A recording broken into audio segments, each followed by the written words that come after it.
The CBS Radio Mystery Theater presents...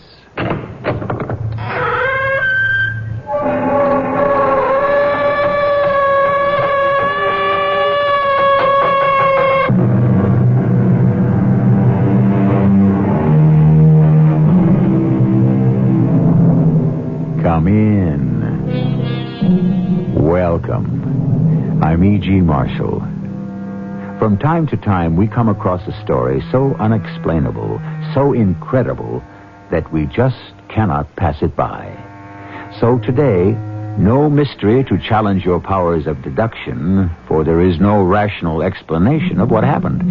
However, if you care to accompany me into the land of the uncharted and unknown, I think it will be well worth your while. Certain things that occur have no explanation, but that makes them no less worthy of repeating on Mystery Theater. Dr. Kingsley, you're suggesting I take art classes? But I'm an airplane pilot. Alan, you are a grounded pilot. That is quite different. But, Doctor, I wouldn't want anyone to know I'm undergoing psychiatric care. But nobody will. You have no choice. Now, there's one thing you must have to get back into mental shape. Now, what's that, Doctor? Peace of mind.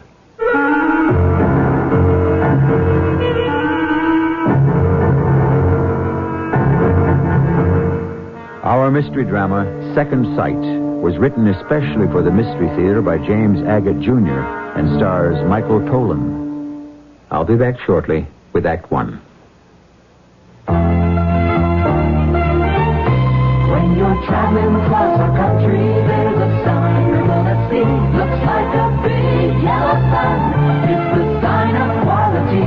Quality is the most comfortable place under the sun. That's our sign, let it shine. Say where quality, comfort shines. Quality is the most comfortable place under the sun. When you've got business friends or relatives coming in from out of town, put them up under the sun at a nearby Quality Inn. They'll find a warm welcome waiting and all the comforts Quality Inns are famous for.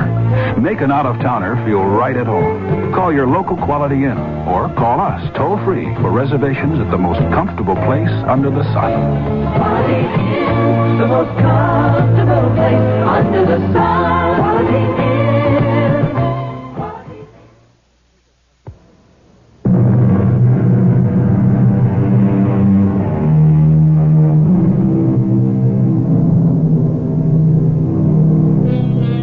To put you in a receptive frame of mind for today's Mystery Theater, let me ask you this.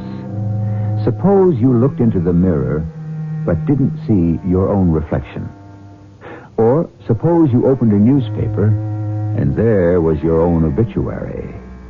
Or suppose you saw in a flash something that had not yet happened. Would you feel you were responsible if the following day it did come to pass and it was a murder? Questions like these are not answered easily, if at all, by scientist, doctor, or psychiatrist. Certainly not by Dr. Marvin Kingsley. Dr. Kingsley, it's good of you to see me on such short notice. Well, I'm happy to work with your Air Pilots Association. Your full name, please. Alan Harvey. And you're an airline pilot, correct? I was an airline pilot, but... You don't have to say any more. I'm aware of your problem. But I want to say more. If you're going to help me, Dr. Kingsley, I've got to tell you everything as I see it, not as my airline sees it. Go ahead. I've been on international flights for 10 years. I've flown around the world I don't know how many times. I'm a million-mile pilot several times over. And then, one day on my flight to the Caribbean, it happened. I'll never forget it. We were making good time, in spite of headwinds and visibility zero. Are you still on automatic, Alan? What'd you say, Charlie? I said, are Charlie, you still... Look out there. Do you see what I see? Yeah. Nothing. No, that object flying across at 3 o'clock. Come on, Alan. There's nothing out there. Check the scope, will you? Nothing. Nothing's on the scope. Not a blip? Not a blip. It's gone. Alan, are you all right? Of course I'm all right. I don't know. You're seeing things I don't see. That was was the first time, Dr. Kingsley. You thought you saw an object in the sky. I didn't think I saw it. I know I saw it. During the month of September, you reported sighting various objects in mid-flight which made no impression on the electronic monitoring gear. That's why I was grounded. I was just as glad. You know, Doctor, you can take just so much kidding about seeing unidentifiable flying objects. The UFOs? I never saw any UFOs. I saw men in the sky, standing upright, holding flags, national colors which I couldn't identify. I saw mountaintops with cows grazing on them. A skyscraper 100 stories high in black marble. I saw too much. What do you think, Doctor? Well, what you saw in the skies is obviously very real to you. Now, for starters, I'm going to recommend a complete rest, but I mean complete. Rest? I'll go crazy doing nothing. Oh, I neglected to ask you, Alan. Are you married? No, I'm not. I was once, but that was a long time ago. I live by myself. Here in Greenfield? Right on North Chatham Street. No, I'm not suggesting you just sit and vegetate. Do you have any hobbies or interests other than your job? Well, let me see. Years ago, I was interested in becoming a painter. Even now, I've sort of kept up. Sometimes I'll take a sketch pad and draw. Oh, good. What kind of things? Lately, I've been drawing the objects I've observed from the cockpit. Well, why not enroll in some art class? That would occupy you and challenge you. You know, the university I teach at has a very fine art department. Would that appeal to you? What good would it do me? I'm a flyer. I'm never going to make it as an artist. Well, it would give you another outlet for your energies. Let me put in a call to Jacob Greer, who runs the department. He teaches a few classes also. See, I know Jacob personally, and I'm sure he'd take you in. I don't know.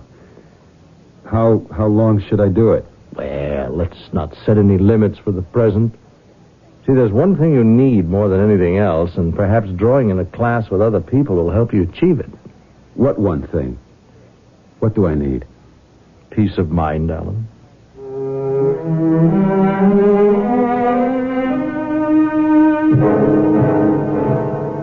I'm happy to meet you, Mr. Harvey. I'm Jacob Greer. Marvin Kingsley tells me you'd like to join one of our art classes. Have you ever drawn a live model before? No, I haven't, Mr. Greer. I've brought along the kind of sketches I've done. Mostly in my spare time, you understand. Uh-huh. Well, pretty extraordinary. Most imaginative. These people standing about in the clouds... Oh, it's very imaginative. Most of what I do is what I've seen. You have a good feeling for... I hope this wasn't drawn from life. What is it? It looks like the fuselage of a big airliner with a lot of bodies strewn about. Yes, that's what it is. I did that one yesterday. It's gruesome. Well, I think you have some talent, and if you'd like to join our class, it's Tuesdays and Fridays from 1 o'clock until 4 in this studio. I'd like to. Let me hang on to some of these drawings of yours, may I? Sure. This airplane crash, it's certainly powerful. Now, I'll be seeing Marvin Kingsley tonight. We have a running chess game on Monday evenings. Have for years. I'll tell him you're joining us.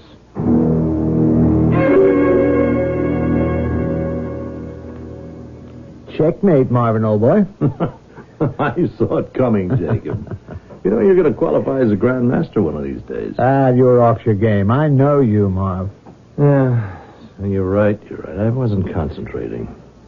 Marv, that fellow Alan Harvey you sent me, he's a strange sort of man. Quite gifted. I've seen his portfolio.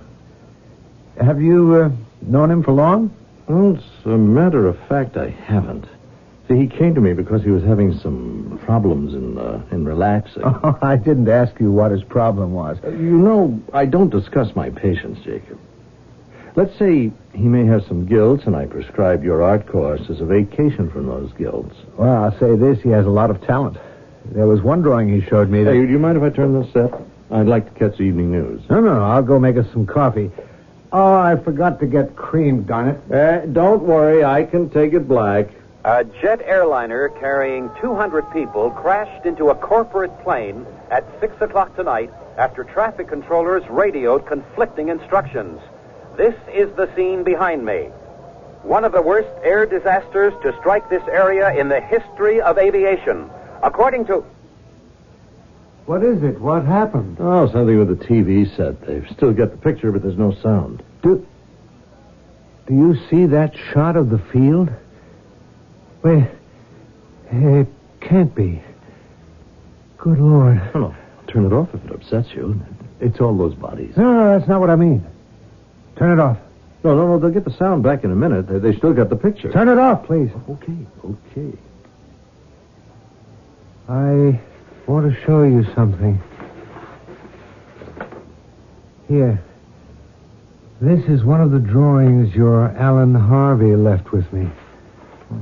Mm-hmm. What do you see? A grisly, almost photographically detailed drawing of a smashed airliner. And smashed people. Well, What are you trying to tell me, Jacob? doesn't this drawing look exactly like what we just saw on the tube? But exactly? Yes, I suppose there is a similarity. Oh, I forgot to tell you. You see, Alan Harvey was an airline pilot, so I suppose he drew that from some experience he had. Marvin, my mind deals in pictures. I would say there's not just a similarity. The real accident and what this man has drawn are identical. Oh, but how could they be? You said you saw him this morning. He couldn't have drawn it at the airport. It just happened at 6 o'clock tonight. He said he did it yesterday. Well, I'll bet if you went through the files and matched the photographs, there's a sameness about most air crashes. I hope you're right. I don't understand why you're so upset, Jacob. What else could it be? It got me to thinking, that's all. Well, what's your problem? If Alan Harvey can draw a future occurrence before it happens, I'd say we all have a problem.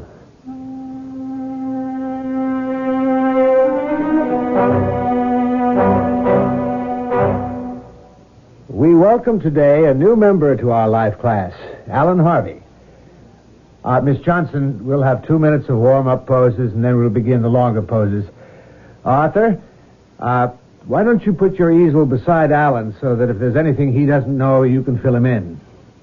All right, Miss Johnson. I'm new to this. What are warm-up poses? You'll see.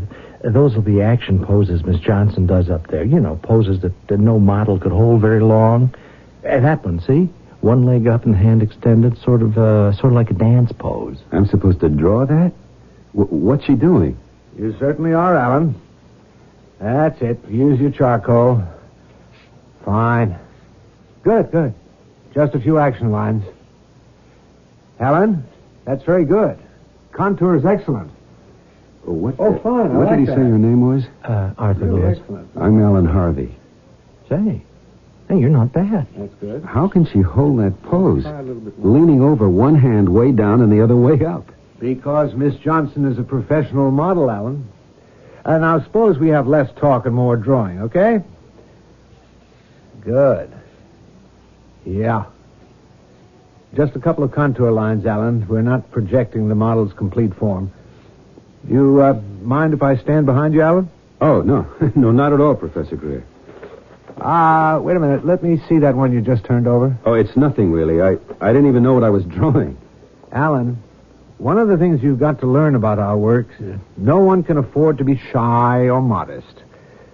Looking, appraising, it's the only way for me to gauge your progress. Well, it isn't anything. Let me be the judge of that. Now pull that page back. You just sketched this? It took me all of 2 minutes. I told you it wasn't any good. It's very good. It's just that I'm a little taken aback at what you drew. Taken aback? Isn't that a drawing of our model, Miss Johnson? Lying across that bed, bruises on her neck, eyes staring open as if she'd just been strangled to death.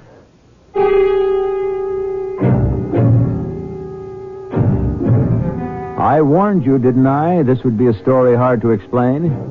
If you like, let's begin by believing some events are coincidence, or, as the phrase goes, a strange coincidence. However, the model Miss Johnson isn't dead yet, and as we know, Alan Harvey's wings were clipped for seeing things that weren't there. Did I say foreseeing? Just a coincidence. I'll be back shortly.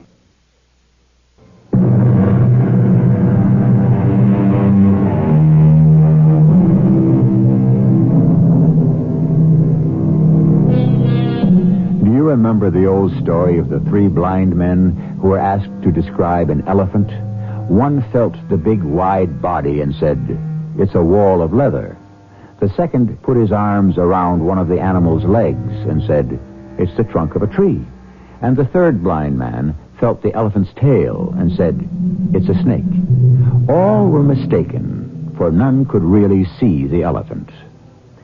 Are we perhaps also limited in our vision? And what we think exists may not?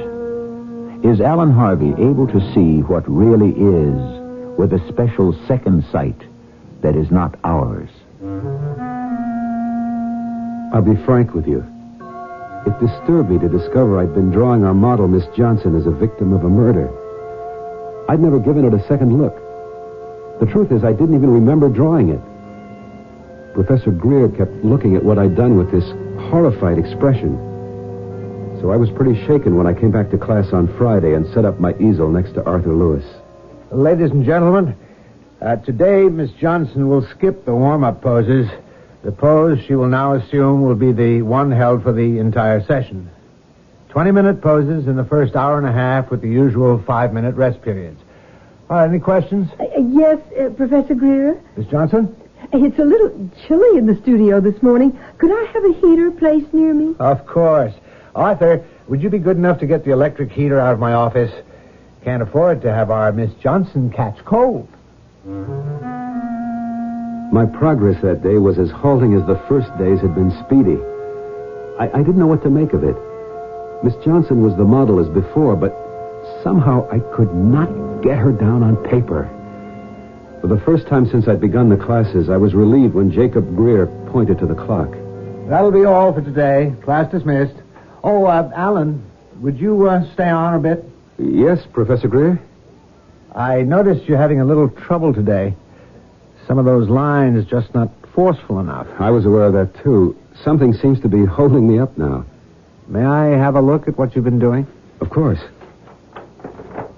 What? Is this all you've done today? I'm afraid so. I tried. I couldn't even get the simplest action line. What's that supposed to be?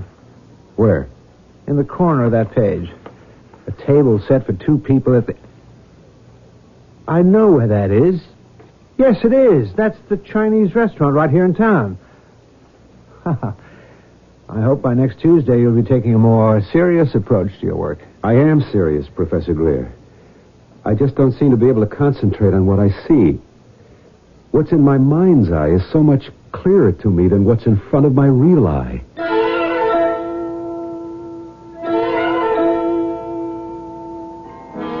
I can't think how you happen to know I just love Chinese food. I just guessed, Miss Johnson. I wasn't doing anything particular this evening, so I took a chance you might be free. It so happens this is my one night off in the week. You mean you've got a regular job as well as modeling? Oh, I just model for extra money. I'm studying piano at the music school. You're a musician? Well, I hope to be. Every day but today and Sundays, I go to class from 4 to 7. Then I have a little supper at my place, and then back to the school where they let me practice as late as I like. That's quite a schedule. Is painting all you do, Mr. Harvey? Right now it is, Miss Johnson. What's your first name? Peggy. Mine's Alan. It's a funny thing, but I don't associate the girl who stands up in class and poses with you. Well, I'm a little more formally dressed now. You're not married, are you? I was a long time ago, but my wife didn't like my being married to an airline. I'm a pilot. I don't believe it. I was married to a pilot, too. But it didn't take us long to discover it was a big mistake. I'm sorry. I'm not. Anyway, seeing Jacob is much better. No strings and outside of the classroom. He's very amusing. Jacob? You're dating Professor Greer? Yes. Is that so crazy? There's not that much difference in our ages. No, I'm not saying there is. It's just so, unexpected. Oh, I see younger men, too. Like Arthur. Arthur Lewis, who sits next to you in class. With the red beard? Yeah, sure, I know. He's awfully nice, too. Not nearly as possessive. In fact, in many ways, I think he's more mature than Jacob. Say, aren't you getting hungry? Oh, famished.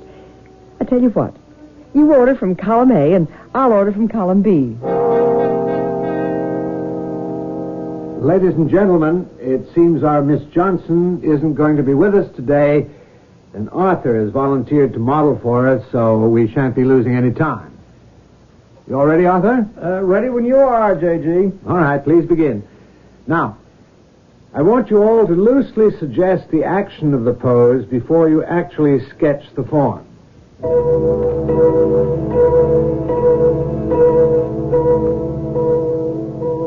Very good, Alan. You don't seem to have any block when it comes to drawing the male form. It was only that one time, Professor Greer. I'm sure I could do Miss Johnson next time. Keep drawing. Good. What are you doing now? Putting in a face. Well, that's not Arthur's face. It's more like mine. And, Alan, what's that you're drawing in the subject's right hand? Right hand? I don't know. I wish you'd stick to what's before you and not try to dramatize things as though you were doing an illustration for a mystery magazine. You've got me holding a pistol. Now I see a doorway and some other body crumpled up against it as though he'd just been shot.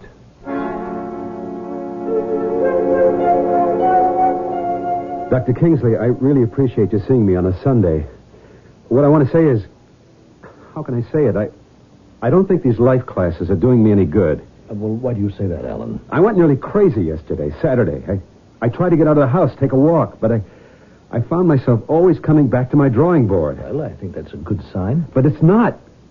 Nothing's changed. It's all as it was before. I'm seeing things that nobody else sees, only now I'm drawing them. Here, look at these, please. Some I've done in class and some at home. Yes, I see what you mean. Do you? Do you really? I'm terrified. Oh, you draw very well, Alan. It's what I draw. Here, this one, for instance. Now, look, you will work your way out of this. Don't worry. It's the mind's way of healing itself. Doctor, I think you've got it all wrong. Here, look here. I drew this just this morning before I came to see you. I sat myself down, and this happened, like automatic writing. Well, the drawings are for Jacob Greer to criticize. Now, what do you expect from me? Just tell me what you see. All right. It's a young man, about 25, I'd say, stretched out on a slab in the morgue. When were you at the morgue last? Never. I've never been there. But you've seen pictures. I tell you I haven't. But you must have. And you've forgotten. That happens to be the morgue attached to our hospital, exactly the way you've colored it. You don't understand. You simply do not understand, do you, Doctor? I don't know what or how I draw. My dear Alan, you must have been there. The detail, the glare of that green shade, the hexagonal tiles, that one broken tile near the door. Now face reality, Alan. Forget it. Do you know the young man you've drawn? That corpse with the red beard? That's the horrible part. Yes, I know him. His name is Arthur Lewis. He's another student in my class. What shall I do? When do you go again? To your art class? Day after tomorrow. All right. Now, right after class, come back here to my office and bring what you've drawn that day, and we will try again. Now, we'll sit down quietly, calmly, and talk about it. This sort of thing happens more often than not, Alan. We transfer and transpose people we know into the most unlikely situations. See, most of us do it in dreams, but you're doing it on paper. You don't think it's any more than that, Dr. Kingsley? Just bear in mind, Alan, you and I are mortal. We can do no more, see no more, know no more than our five senses tell us. You mean there's no such thing as a sixth sense? Or a second sight? Well, arithmetically, perhaps. But in fact, no.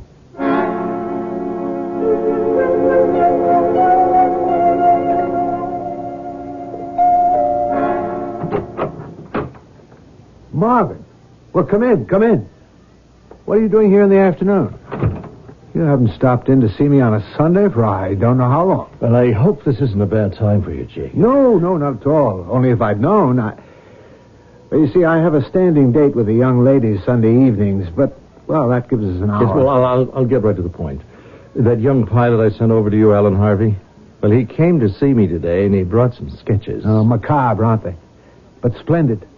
He has a flair. Yes, well, he's done it again. Well, at least I hope he hasn't. What has he done? It seems he's drawn one of your students, a chap with a red beard, lying on a slab in the morgue. And he showed me another he'd done of a girl, your life model, strangled. He's also drawn me, holding a pistol. Claims he doesn't know what he's doing, has no control. I've put it down to wild imagination. Well, I've also told him it was ridiculous to attach any significance to it. Well, I certainly won't. The very young lady he strangled on paper, I've been seeing quite a lot of for almost 3 months now. I'm taking her to dinner tonight. You're not serious. Oh, I am, Marv. Very serious. I know she's been seeing a younger man, but I don't know who he is. But so what? Jacob Greer, you... I just may ask Peggy to marry me. What? Oh, imagine keeping this from me. I really didn't feel that serious about Peggy until, I don't know, it just grew on me. Well, congratulations. I'd better go. It was only about Alan that I dropped in. You know, one of these days I'll figure out why he is so preoccupied with death. But I'll give it a thought, Jacob. I'll keep tabs on him. So will I. I'm very interested in that young man. He has an enormous talent.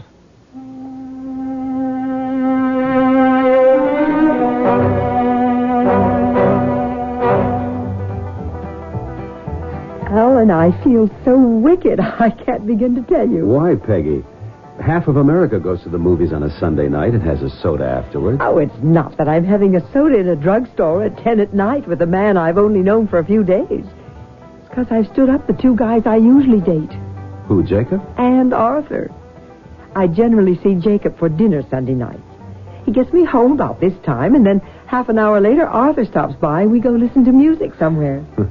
You're going to get yourself into trouble. They enjoy themselves. So why did you go out with me? Because I love going to movies, and nobody ever asks me. Well, you'd better beat it home. At least you can keep one of your 2 dates.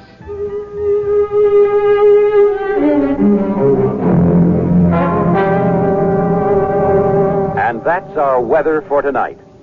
Here now is the Midnight News. We have just received word of a triple tragedy on the North Side involving a young music student who had been doing part-time modeling, a young man who is an art student, and an art teacher. All are dead in what appears to be a double murder and suicide. For a report from the scene of the tragedy, here now is... My Lord, I can't be hearing this. It can't be true. Did Alan Harvey unconsciously set into motion these extraordinary events, or is he cursed with second sight? More often than not, when our second act curtain rings down on Mystery Theater, all of the clues are in, all the evidence presented, and you have an equal chance to solve the mystery. Not this time, for we appear to be dealing in an enigma wrapped in a secret, contained in a sealed book, written about a strange, uncharted land. Come back with your compass when I return shortly with Act 3. I like pickles, but they don't like me. Send your stomach some Digel. I like pizza, but it doesn't like me. Send your stomach some Digel. Digel's special combination of antacid and anti-gas ingredients gives you fast, gentle relief from acid indigestion, heartburn, and gas in just minutes. I like hot dogs, but they don't like me. Send Anti-stomach some Digel. For occasional use only as directed.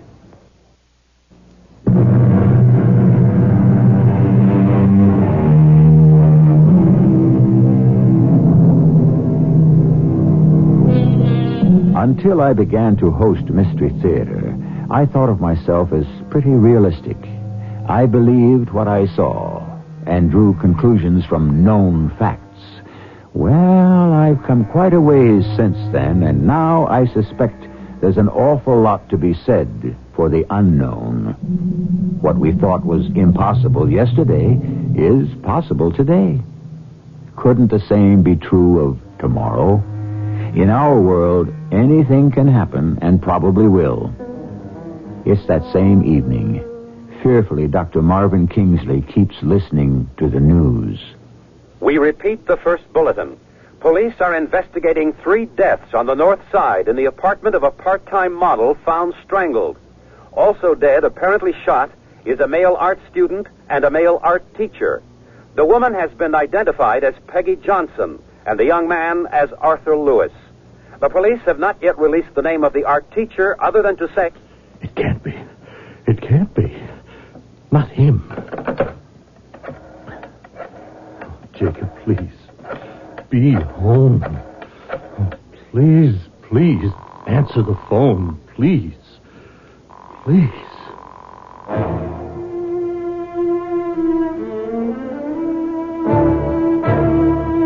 Today is Monday. I feel peculiar. I keep trying not to think of tomorrow in another life class. I sit at my table and look out the window. All the little houses. Ours is not a big town. All the capitals of the world I've flown to, Rome, Paris, Amsterdam, London, it all seems like another lifetime. I look down at my drawing pad. I've drawn a heavy-set man standing in a courtroom before a judge. I better call Dr. Kingsley right away. Alan, I'm glad to hear your voice. I've done another one of those mysterious drawings. Have you sketched someone you know? Not this time. Someone I've never seen before, I know that. A big hulk of a man standing in front of a judge. From the look I've drawn on the man's face and the look on the judge's, I'd say the judge was about to pass a sentence of death. I'll tell you what you do, Alan. Why don't you walk over here? It'll take you no more than 3/4 of an hour, and by the time you get here, I will have cleared the decks. Bring that drawing of yours, Alan, and we'll talk. I've lived in Greenfield all my life. Every time I'd come back from some round trips for my week off, I'd found the town pretty much the same. So why I got confused going across town to Dr. Kingsley's, I can't imagine. But I did. Turned up the wrong street, and before I knew it, I was lost. So I cut through an unfamiliar alley, and there it was. A fence about 9 feet high. I couldn't see over it. Over the gate was written J. Murty, Tombstones, Monuments. I opened the gate and looked inside. A yard full of gravestones. Come on in, young fellow. Don't stand out there. Oh, thanks. May I? I'm glad to see you. You're very expert chipping words into that stone. Marble. I also do granite. This is quite a large place you got here. I bet you keep busy. Well, the work gets kind of lonely. Not many people like to be around gravestones. Makes them think. Oh, let me introduce myself. Julian Merte. Oh, yes, I saw your sign. I'm Alan Harvey. You looking for someone? I'll tell you the truth, I turned down the wrong street. Did you say your name was Merte? Yes. Why? Do you know me from somewhere? I don't know. Mr. Merte, have we ever met before? I don't think so. Of course, I have seen a lot of people in my day. Why? You think we have met? Well, everything about you, I don't know how to say it. It's uncanny. Hey, look at this, will you? A drawing I did today. That is quite good. You did that? This morning. I have always admired the man who could sit down and draw straight off like that. Now, why did you want me to see this, Mr. Harvey? The man in the drawing, it just came to me. He looks just like you, Mr. Murty. Oh, that man there standing in front of the judge looks like me, you say? Ah. Why, so he does, Mr. Harvey. So he does. Julian, where are you? Here, my dear. Oh, you have company. Mr. Harvey, Mrs. Merte, my wife. Oh, please. Did you? Mr. Harvey is an artist, Mary. Julian, go along and wash your hands. It'll be time for supper shortly. Supper? I had no idea it was that late. I must be going. Ah, no, sir. Please don't go. I've got something to show you. Or perhaps some other time. I'll come back. No, it wouldn't take long. 5 minutes, I promise you. Just 5. All right. Certainly. I'll be right back. Young man, I don't know who you are, but I advise you to leave right now. There's a storm coming up. I should go, and late as it is, someone's expecting me. Then go. I'll explain to my husband. But he seems so anxious to show me something. It's only those gravestones. He's so proud of them, but they won't run away. I advise you, young man, for the sake of your well-being and health, leave now. My health? And your peace of mind. Does the name Julian Murter mean anything to you? Julian Murter? Yes. Yes, I have heard that name. Arizona? No, California, the Rock Bridge. And the Wyoming stone faces. Is your husband that Julian Murty? Yes. Why, he's one of the great sculptors. What's he doing in this back alley making gravestones? He fell out of fashion. It's as simple as that. But it broke his heart. He has never been the same. You mean no one commissions his works anymore? For 20 years, no one. And that isn't the worst of it. You had better go. Well, can't you tell me why I should go? Because sometimes he is not responsible. Not anymore. All washed, all clean. Oh, say, we are in for a storm, Mary. I am taking Mr. Harvey into the studio. Well, if you'll excuse me, I'd better go right away. What? In all this rain? You will get soaked. Come along. Follow me. Let's run for it.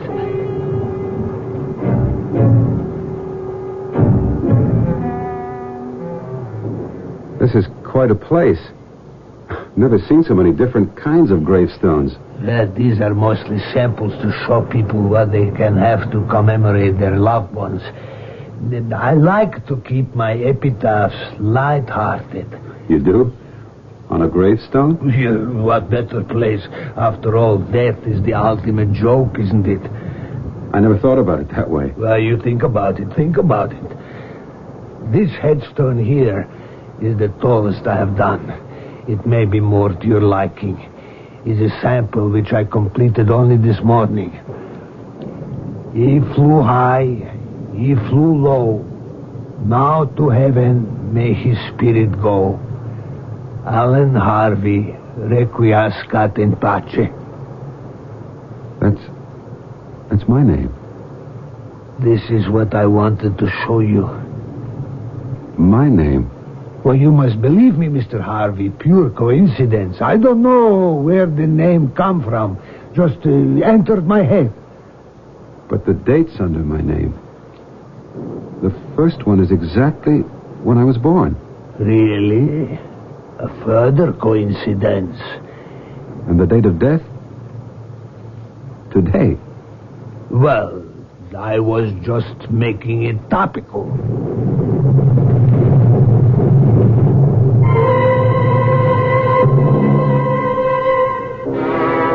You go right ahead, Mr. Harvey, and use the telephone. Supper will be on the table in a moment. Oh, thank you. I had this appointment, and I just better call.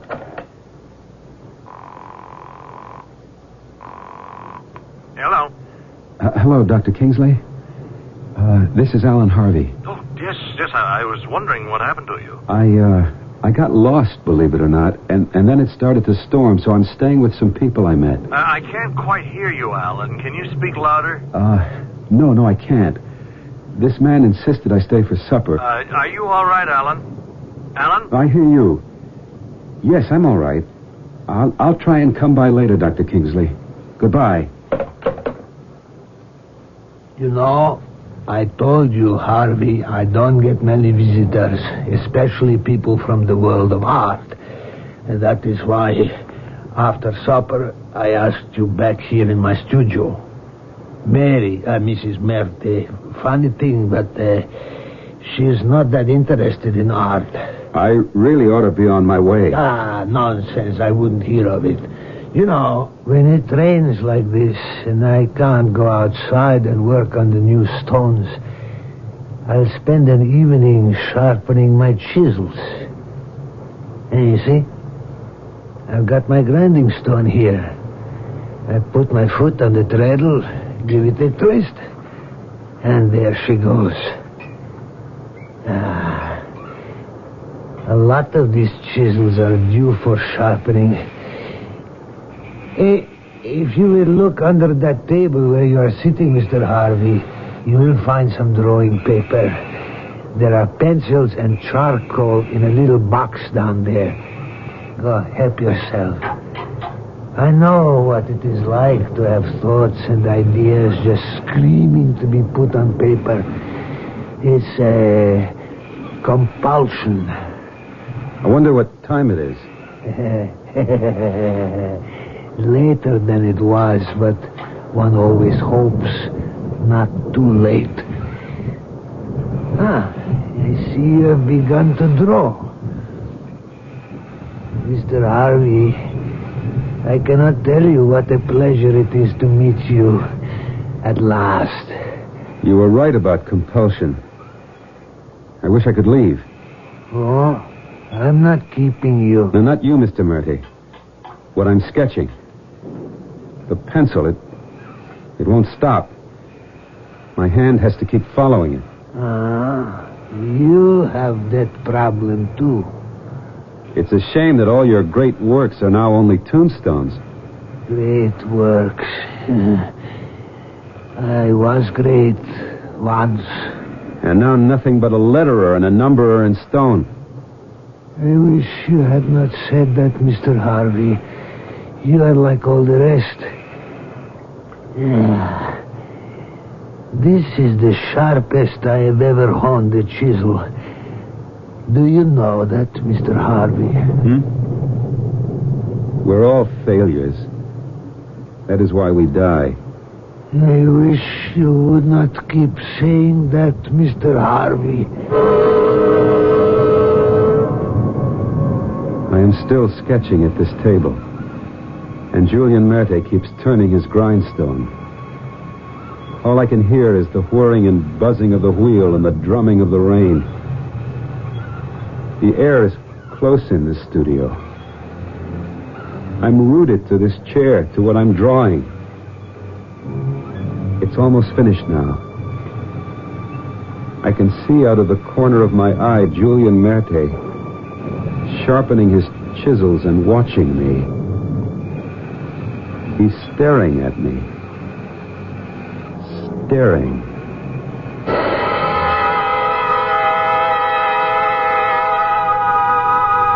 They found the sketch Alan Harvey was making. It depicted the supreme moment of agony, the final gasp of a man in the last throes of life. The figure in his picture lay sprawled across a table where it had been drawn on a sheet of paper. On that sheet of paper was a sketch of still another man, identical.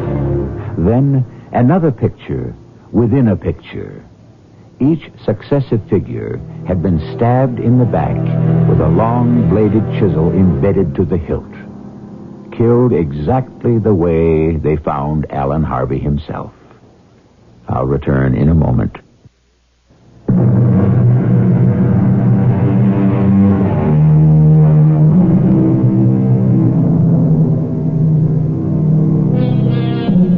We accept certain rules of existence on our planet.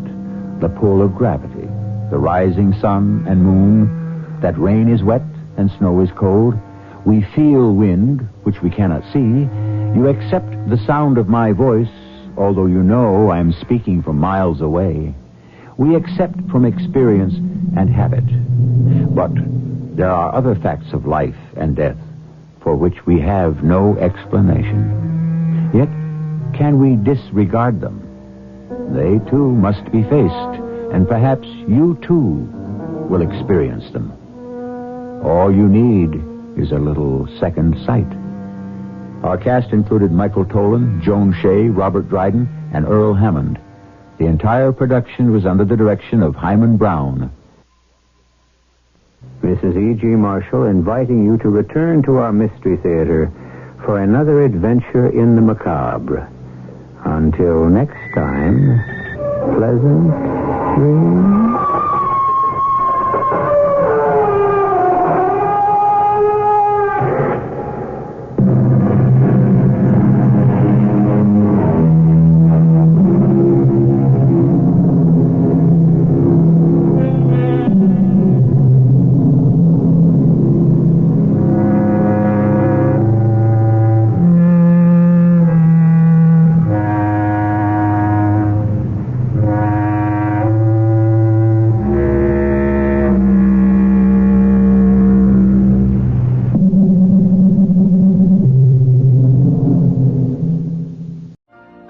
You've been listening to the OTR Gold Network. Find more classic radio at otrgold.com.